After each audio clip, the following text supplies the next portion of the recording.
오늘 코로나의 어려운 가운데에 우리 목양교회 온 교우들 예배당에 모이지 못하고 각각의 가정에서 가정 예배를 드리게 되었습니다. 오늘 예배하는 우리 목양 식구들 모두에게 하나님의 특별하신 은혜가 함께 하시기를 축원을 드립니다. 이 예배가 평생 잊지 못할 기억으로, 은혜로 다가올 수 있기를 간절히 축원드립니다. 아버지와 아들이 당나귀를 팔러 장으로 가고 있었습니다. 어린 아들은 당나귀 고삐를 쥐고 앞서가고 아버지는 그 뒤를 쫓아갑니다. 이것을 본 우물가의 아낙네들이 빨래를 하다가 손깍질하면서 이렇게 말합니다. 당나귀를 타고 가면 다리도 안 아프고 좋을 텐데 왜 둘 다 걸어간대? 어리석은 사람들이지. 그렇게 쑥덕쑥덕합니다. 이 말을 들은 아버지가 바로 아들을 당나귀에다 태우고 이제 아버지가 당나귀 고삐를 쥐고 걸어갑니다. 얼마를 걸어가는데 나무 밑에서 장기를 두고 있는 노인들이 그 곁을 지납니다. 그런데 노인들이 보더니 저런 불효막심한 놈이 있나? 늙은 애비는 걸어가게 하고 기운 좋은 어린 아들놈이 당나귀를 타고 가? 이 말을 들은 아버지는 아들을 내리게 했습니다. 그리고 자기가 등에 올라탔습니다. 이제 아버지는 나귀를 타고 가고 아들은 나귀 고삐를 쥐고 갑니다. 한참 길을 갔는데 아기를 업은 부인이 비웃습니다. 아이고 어쩌면 애비가 저렇게 인정머리도 없어 그래. 어린 것을 애를 걷게 하고 자기만 편하게 나귀를 타고 간대 그래. 그렇게 또 자기를 비난하는 소리를 듣습니다. 아버지 이 말을 듣자마자 아들을 자기 앞에 앉히고 이젠 됐겠지 하고 나귀를 몰고 갑니다. 나귀 등에 아버지와 아들이 탄 거죠. 한참을 가다 보니까 두 사람을 태운 이 나귀가 힘이 들어가지고 헐떡헐떡 되는 겁니다. 길을 지나가는데 또 농부들이 이 광경을 보고 혀를 차면서 말합니다. 여보시오, 아무리 말 못하는 나귀라도 그렇지 그래. 그 나귀 등에 두 사람이 타면 되겠어? 이 말 들은 아버지가 그도 그럴 것 같아요. 그래서 둘 다 내렸습니다. 당나귀가 너무 불쌍해 보여가지고 당나귀 다리를 묶어서 나무에다 딱 껴가지고 당나귀를 메고 갑니다.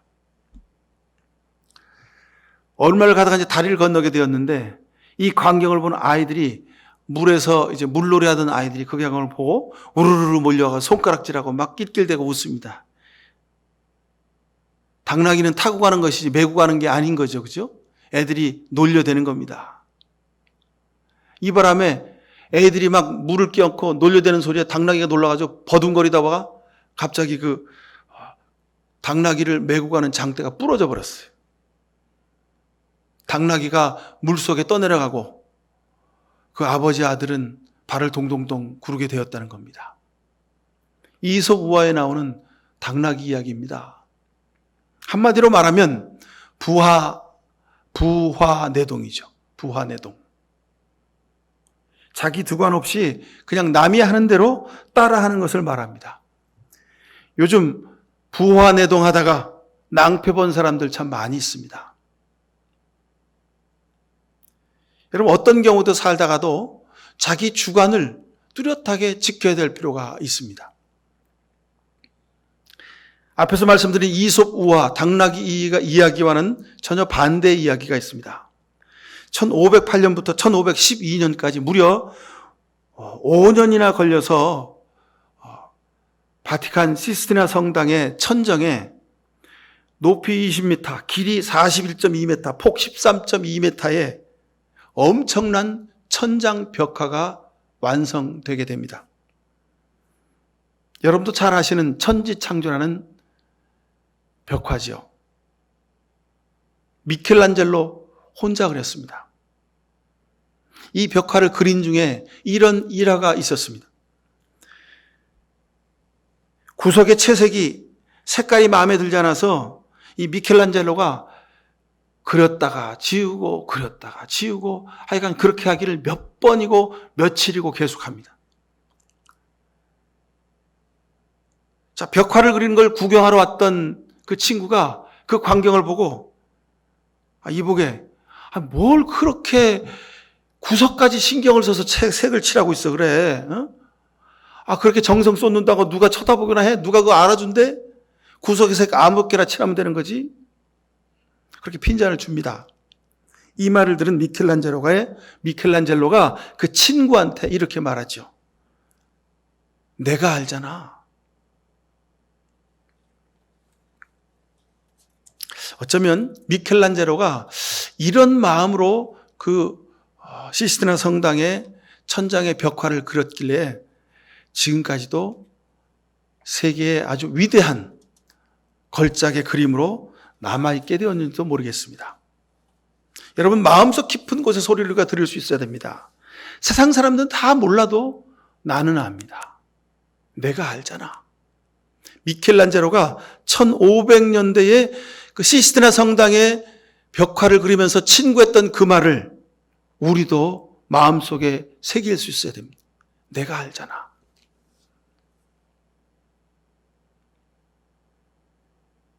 이스라엘 백성들이요, 광야 40년을 지나서 가나안 땅에 들어가던 때 이야기입니다. 가나안 땅에 들어가려고 했는데 제일 먼저 여리고성이라는 하는 그 가나안 땅에서 가장 철옹성 같은 성이 딱 버티고 있습니다. 불가능한 일이라고 다들 이야기했습니다.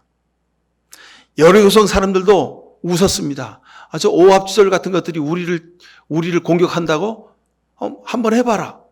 그리고 웃었습니다. 그런데 어떻게 됐습니까? 오합지졸 같은 이 히브리 백성들이 여리고성을 점령하게 되었습니다. 하나님의 도우심 때문이었죠. 자, 그리고 그 성을 점령하고 나서 그 성에 있는 모든 물건들을 다 진멸했습니다. 하나님이 그렇게 하라고 하셨습니다. 전부 다 불태우고 다 죽이고 다 없애라. 자, 두 번째 공격 목표는 아이성입니다. 아이성은 여리고성에 비하면 아무것도 아닌 아주 별 볼 일 없는 성이었습니다.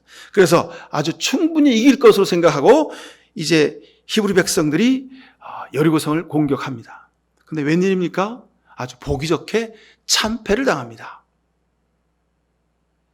패배의 원인은 간단합니다. 이스라엘 백성 중에 하나님 말씀을 어긴 사람이 있었다는 거예요.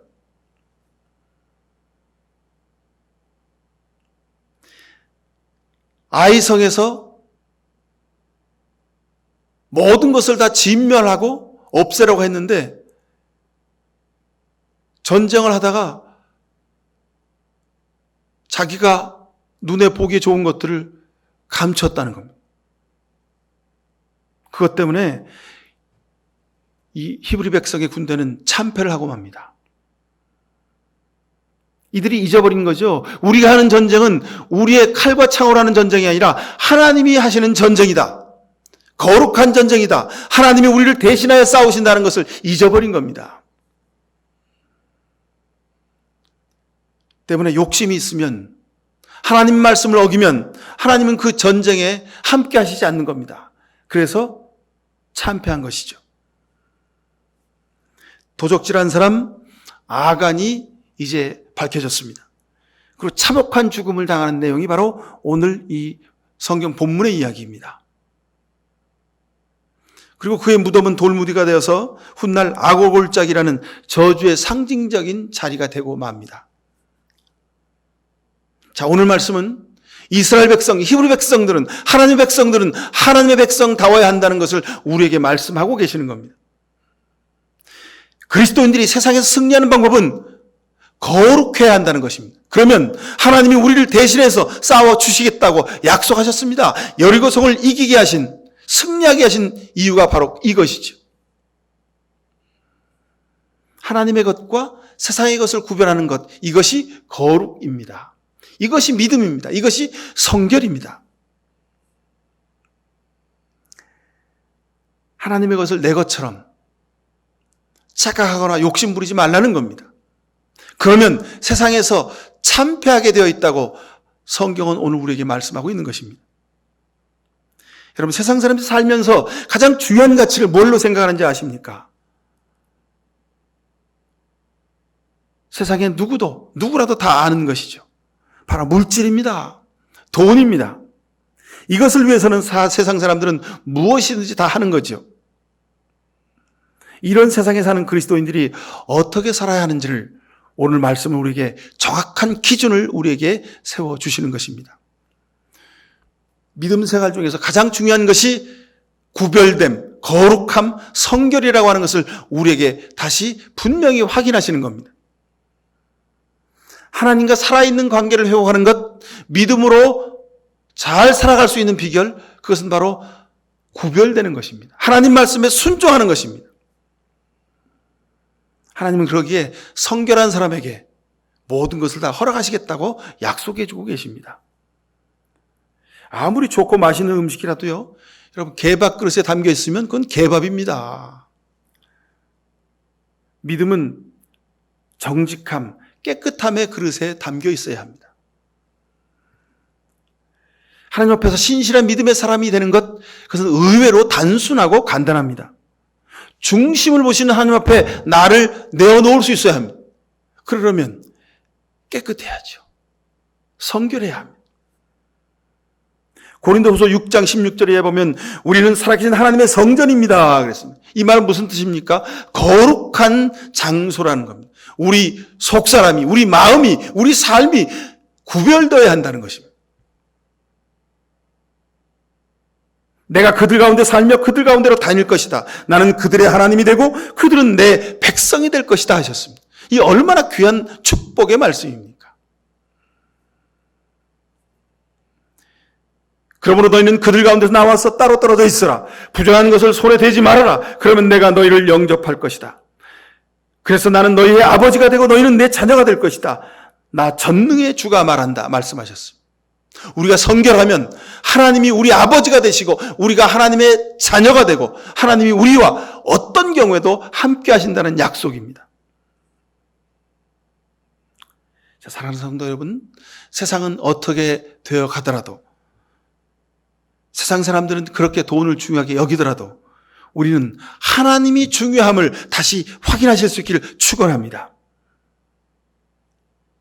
자, 그러기 위해서 하나님을 섬기려면 물질의 기준이 분명해야 합니다. 아간의 이야기, 오늘 성경 본문의 이야기는 그것을 우리에게 분명히 하시려는 하나님의 뜻이 있습니다.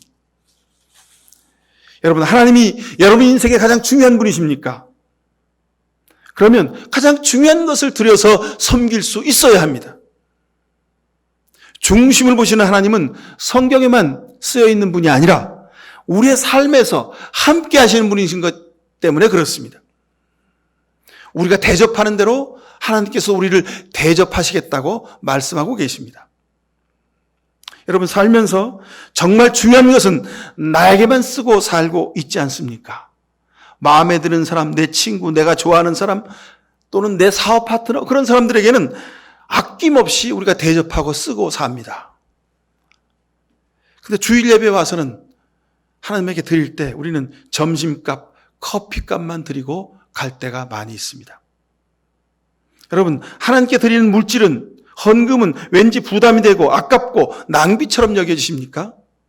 그게 바로 우리 중심입니다. 우리 신앙의 현 주소입니다. 자, 여러분, 세상에서는 월급 생활을 하든지 무슨 회사를 운영하시든지 12월 되면은 세금을 정산하죠. 또 2월에 정산하는 분도 있고 또 5월에 세금을 내는 분들도 있습니다. 덜 내거나 안 된 것이 있으면 세무서에서는 세무 자료를 다시 요청하고 다시 조사를 하고 또는 세무조사를 나오기도 합니다. 그래가지고 하여간 안 낸 세금이 있으면 반드시 정산해서 다 추가로 징수해 갑니다. 여러분, 세상의 논리가 이렇습니다. 그런데 하나님은 이것보다 더 정확하십니다. 자, 헌금, 우리가 하나님에게 드리는 예물이다 그러죠. 자, 우리는 그렇게 생각합니다.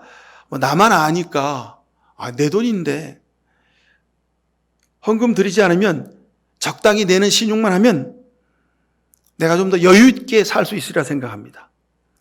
근데 여러분, 알아야 할 사실이 있습니다. 하나님께서도 아주 정확하게 정산하시는 분이라는 겁니다. 분기별로 연 단위로가 아니어서 우리가 잘 알지 못할 뿐이기 때문입니다. 살다가 인생에 한두 번 몰아서 하나님이 정산해 가시는 것을 제가 여러 번 보았습니다. 옆에서 보는 제가 안타까워서, 너무도 안타까워서 오늘 여러분들에게 간절한 마음으로 권면을 드리는 겁니다. 오늘 성경은 우리에게 하나님 앞에서 물질로 정직하라고 말씀하십니다. 아브라함에게 이삭을 바쳐하신 이유를 여러분 아시지요? 중심을 보시려고 하신 겁니다. 들을 귀가 있는 분들은 들으실 수 있길 바랍니다. 중심을 보시는 하나님이 우리의 삶의 전체에 우리 중심이 어디가 있는지를 보고 계시는 겁니다. 하나를 드리면 100을 주시는 것을 우리는 경험합니다. 하나가 아까워 감춰두면 100을 잃게 되는 것을 우리는 경험합니다. 어떤 선택을 하시겠습니까? 여러분의 선택입니다. 오늘 아간의 이야기 속에서 이 말씀이 우리에게 주시려고 하시는 또 중요한 메시지가 있습니다. 제비 뽑기를 했다 그랬죠? 그래서 아간이 뽑혔답니다. 제비 뽑는 것은 우리가 세상에서 그냥 운수에 맡긴다는 그런 뜻이죠. 그죠? 제비 뽑자고. 누구 재수없는 사람이 하나에 걸리는 거지? 그러는 겁니다. 그죠? 근데 여러분, 제비 뽑기가 그런 뜻일까요? 조금 더 오늘 말씀을 주의 깊게 읽고 또 읽다 보면 한 가지 의문이 우리 속에 솟아오릅니다. 정말로 아간 혼자만 아이성 전투 현장에서 물건을, 하나님의 것을 훔쳤겠는가 하는 겁니다. 오늘 이 본문의 주석 해석의 방법은 두 가지입니다. 1. 아간 혼자만 훔쳤다. 성경에 그렇게 기록되어 있죠. 아간 혼자만 훔쳤다. 근데 이 본문을 자꾸 읽고 또 읽다 보면 이 아간의 모습이 바로 우리의 모습인 것을 발견합니다. 그러면 성경 해석의 방법이 또 하나 있습니다. 그건 뭐냐면 아간 혼자만 훔친 것이 아니라 아간을 비롯해서 모두가 다 훔쳤다는 겁니다. 훔친 사람의 본보기가 아간이라는 겁니다. 아간은 어느 한 개인의 고유명사가 아니라 이스라엘 백성, 도적질을 한 모든 이스라엘 사람들의 대명사라고 볼 수 있다는 겁니다. 전쟁을 나갔는데 거기 사람들을 막 다 죽였는데 보는 사람은 아무도 없는데 거기 보니까 막 금덩이가 있고 돈이 있고 멋있는 외투가 있고 그런 것이 있습니다. 그러면 내가 메고 간 배낭에다가 한두 개 좀 넣고 싶지 않겠습니까? 그게 우리 마음이죠. 그게 사람의 마음입니다. 아간 한 사람만 전리품을 훔치고 감췄겠느냐? 결론부터 말씀드리면 아간 혼자만 도적질을 했을 확률은 거의 없다는 겁니다. 모두가 다 그렇게 했을 가능성이 많았다는 거죠.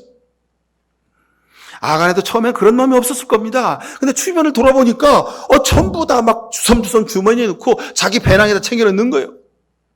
야, 나만 바보처럼 혼자 있으면 안 되지. 나도 챙기자. 그래서 아간은 좀 덜 챙긴 겁니다. 부화뇌동한 거죠. 세상 사람들 다 그러는데 나 혼자만 그냥 이러고 살면 안 되지. 아간, 내 죄를 고백해라. 예, 제가 죄를 지었습니다. 아간의 이 소리를 듣고 이때 모든 사람들도 그 아간의 모습을 쳐다보고 있던 모든 히브리 백성들도 다 움찔했을 겁니다. 나도 감춘 것이 있는데, 나도 숨긴 것이 있는데. 제비를 뽑은 이유가 바로 여기 있습니다. 제비를 뽑은 이유가 여기 있습니다. 다 모아놓고 제비를 뽑았습니다. 왜? 모인 사람 너희 모두가 다 도둑질한 현행법이라는 겁니다. 그러니 그 중에 아무나 제비 뽑아도 된다는 거지. 12지파 모두가 죄를 지었고 누구를 뽑아도 죄 지은 사람이라는 겁니다. 왜 모두가 그랬을까요?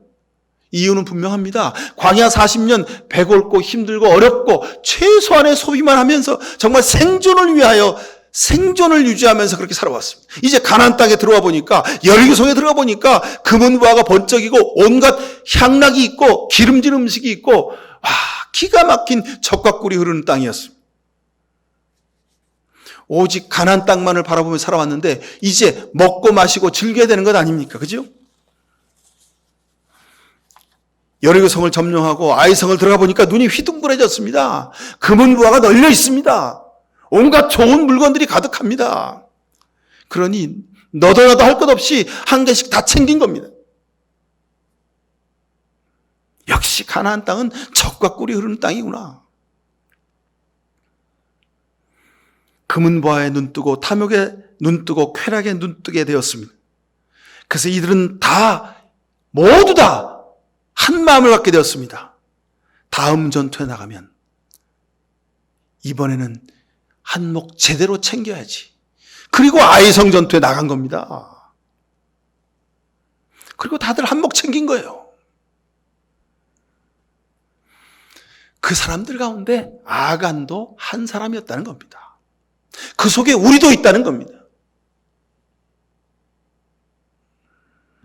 이 시대를 사는 그리스도인들도 우리도 바로 여기에 서 있다는 겁니다. 우리가 사는 시대는 지금 아이성의 전투의 현장입니다. 아간의 마음으로 정신없이 허겁지겁 우리 호주머니에다가 금은보화를 챙겨 넣는 그런 우리의 모습을 발견할 수 있어야 합니다. 누구는 강남에다가 아파트를 3년 전에 5년 전에 사놨더니 5억이 올랐다고 10억이 올랐다고 자랑을 합니다. 그 소리를 듣는 내 속에 배가 너무도 아픕니다. 후회스럽습니다. 속상합니다. 그때 은행 융자라도 받아가지고 대출이라도 받아갖고 강남에다가 서초구에다가 아파트 한 채 사놨어야 되는 건데.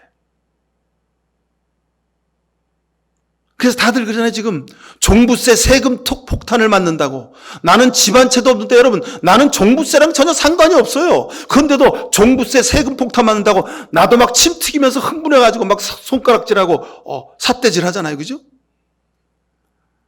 부화뇌동 하는 겁니다. 마치 내가 강남에 아파트 서너 채 가진 사람처럼 그렇게 세금 폭탄 맞는다고 막 흥분하잖아요. 왜 그렇습니까?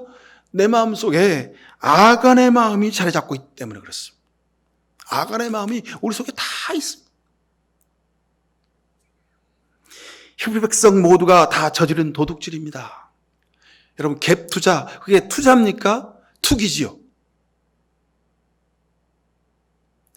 강남에 아파트 한두 채 사갖고 있는 사람들이 부럽습니다. 왜 부럽습니까? 우리 속에 아간의 마음이 있기 때문에 그렇습니다. 똑같은 상황이 되면 나도 땡볕을 내서라도 강남에 아파트 한 채 사겠다는 마음이 우리 속에 다 있습니다. 우리도 똑같이 아간처럼 금은보화를 숨겨놓은 사람들입니다. 근데 그 책임을 다른 데다 다 돌리고 있어요. 탐욕과 죄는 우리 가운데 있는데 다른 데다 책임을 다 돌리고 있어요.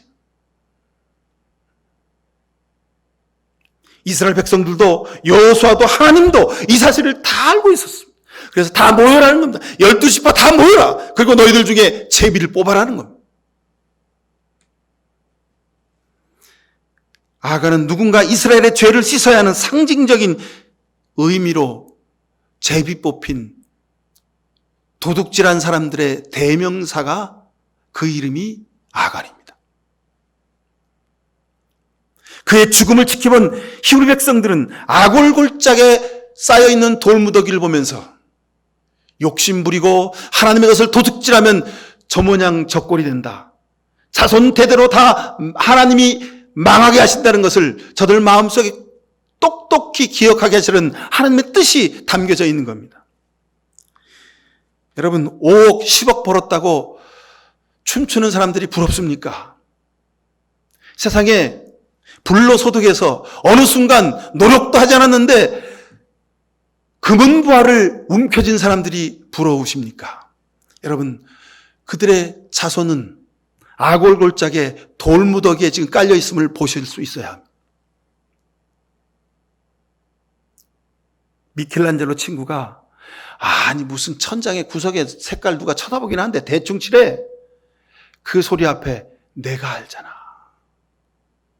그렇게 얘기했던 그 미켈란젤로의 그 이야기가 오늘 우리의 고백이 될 수 있길 바랍니다.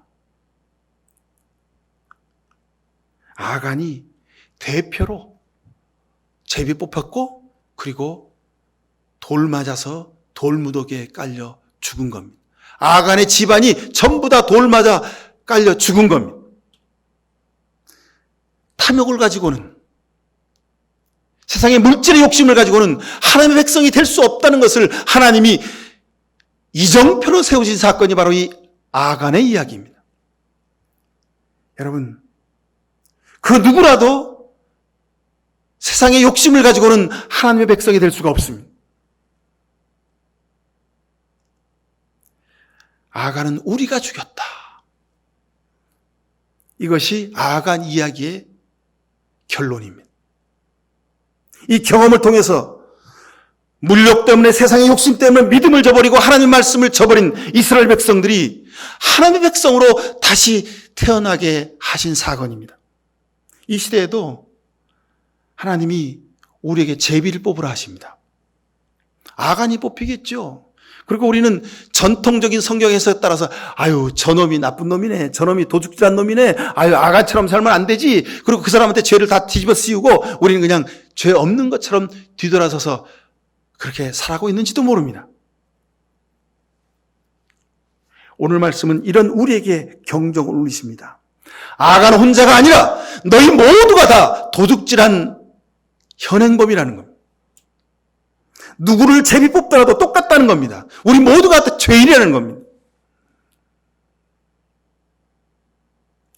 여러분, 우리도 아간처럼 내 속에 세상 물질과 돈과 욕심으로 가득 차 있지 않습니까? 우리는 오늘 성경 말씀 보면서 이 기도를 드려야 합니다. 하나님, 내가 아간입니다. 하나님, 내가 아간입니다. 하나님, 내가 하나님의 것을 훔쳤습니다.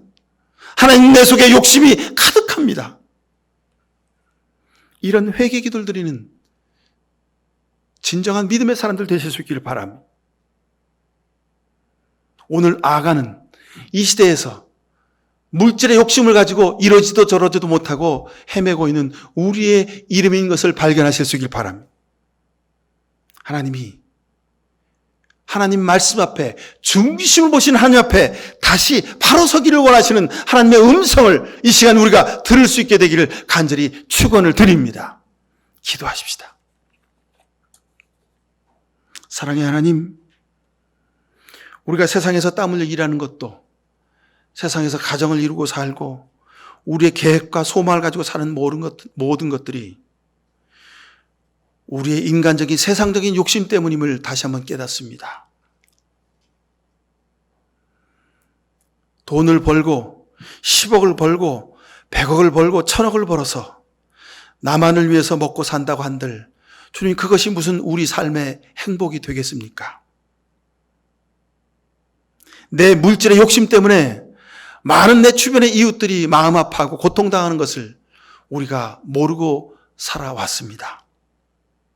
주님, 불쌍히 여겨 주시옵소서.